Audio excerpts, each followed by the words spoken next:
దీపావళి రోజు ఎవరికో కృతజ్ఞతలు చెప్తూ దీపాలు వెలిగిస్తారట కదా, దాని గురించి కొంచెం నాకు చెప్తావా అక్క?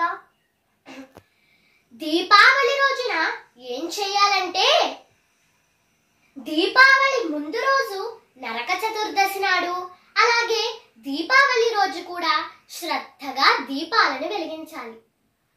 దీపాలను వెలిగించాలి అనగానే ఏ కొవ్వొత్తులను తెచ్చి వెలిగించేయడం కాదు. చక్కగా ముగ్గు వేసి ముగ్గు మీద మట్టి ప్రమిదలను ఉంచి ఆ మట్టి ప్రమిదలో నువ్వుల నూనె పోసి వత్తి వేసి ఆ వత్తిని వెలిగించే ముందు తమ కుటుంబ సభ్యులందరినీ ఉద్దేశించి తన జీవిత కథను, అంటే తనకు కష్ట పరిస్థితి వచ్చినప్పుడు ఎవరైతే తనను ఆదుకున్నారో ఆ విషయాన్ని స్పష్టంగా అందరికీ వివరిస్తూ మన కుటుంబ సభ్యుల్లో ఎవరో ఒకరితో మనకు సహాయం చేసిన వ్యక్తికి ధన్యవాదములు తెలియజేస్తూ ఆ దీపాన్ని వెలిగించాలి. అప్పుడు ఆ దీపం మనకు సహాయం చేసిన వ్యక్తి పేరిట వెలిగించబడిన దీపం అవుతుంది. ఈ లోకంలో చాలా సందర్భాల్లో ఎవరైనా ఒక సహాయం చేసిన తరువాత వెంటనే ధన్యవాదములు అనే మాటని ఏదో ఒక భాషలో నోటి చివరి నుండి చెప్పేయడం మనకు ఒక సాంప్రదాయంగా నేటి కాలంలో అయిపోయింది. కానీ మన పూర్వీకులు మాత్రం కేవలం అప్పటికప్పుడు ధన్యవాదములు చెప్పేసి ఒకరు చేసిన సహాయాన్ని అలా ముగించేయలేదు. వారు చేసిన సహాయాన్ని ప్రతి సంవత్సరం గుర్తు చేసుకునే విధంగా ఏర్పాటు చేసి దానికి ప్రతిబింబంగా ఒక దీపాన్ని వెలిగించడం, అది కూడా ఆ సహాయం చేసిన విషయాన్ని కుటుంబ సభ్యులందరికీ తెలియజేస్తూ వెలిగించడం అని ఒక సాంప్రదాయాన్ని ఏర్పాటు చేశారు. ఇలా ప్రతి ఇంటి నుండి మనమందరం ఆలోచిస్తే ఇది ఒక ఉత్తమ సంస్కార విధానం.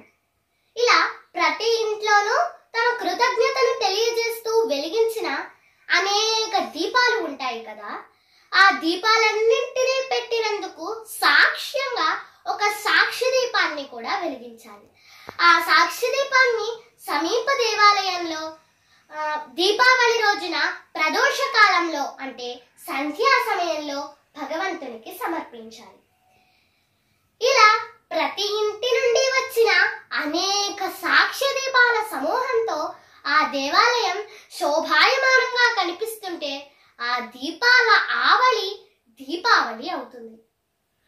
పండుగలను ఆచరించాలి అంటే సాంప్రదాయబద్ధంగా దానిని నిర్వహించుకోగలగాలి. అలా కాకుండా ఏ కొవ్వొత్తులను వెలిగించేసి దీపావళి పండుగ అయిపోయింది అని అంటే అప్పుడు మనం సాంప్రదాయాన్ని పాటించిన వాళ్ళం కాదు, సరికదా, సాంప్రదాయాన్ని ధ్వంసం చేసిన వాళ్ళం అవుతాం. అసలు సాంప్రదాయం ఏదో తెలుసుకున్నామనే ఊహని కూడా మన వారికి రాకుండా చేసిన వాళ్ళం అవుతాం.